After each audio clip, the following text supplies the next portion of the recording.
ఇప్పుడు అక్కడ testing centre, vehicle testing centre కప్పదూరు, అది ATS ఇప్పుడే ప్రారంభమైంది.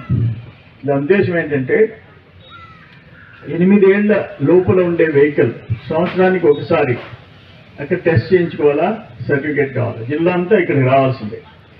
8 ఏళ్ళు దాటిన వెహికల్స్ ప్రతి సంవత్సరానికి ఒకసారి టెస్ట్ చేయించుకోవాలా, ఆ రెసిప్ట్ ఉండాలి, లేకపోతే వాళ్ళకి తినాలి, బండి ఆపేస్తారు.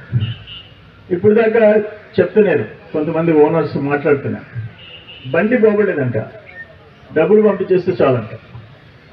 ఆ రెన్యువల్కి ఇంత డబ్బులు ఉంటే ఒక 2000 ఎక్స్ట్రా పంపించేస్తే లారీ పోకుండా ట్రాన్స్పోర్ట్ ఆఫీస్లో కొంతమంది ఇచ్చేసేవాళ్ళంట. అందరని కాదు నేను చెప్పేది.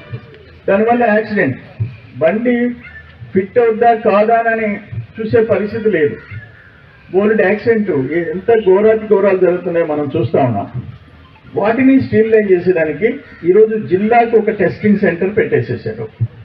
మొత్తం వెహికల్ అక్కడికి రావాలి. దాంట్లో స్పీడ్ టెస్ట్ ఒకటి, బ్రేక్ టెస్ట్ ఒకటి, కింద బాడీ కింద ఉండే ఎక్కువ మిషనరీ అంతా సరిగా ఉందో లేదో టెస్ట్ చేసేది.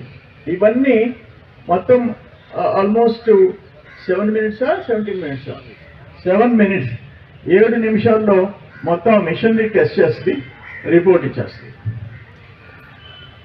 అది అందుకని ఏంటంటే ఎక్కడికక్కడ పరిపాలనలో మార్పులు తీసుకురావాలని కూటమి ప్రభుత్వం ఆలోచన ఆ వైపు నడుస్తున్నాం.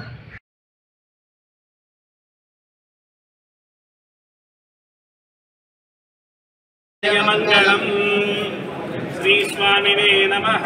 ఆనందకర్పూర నీరాజనం దర్శయామి.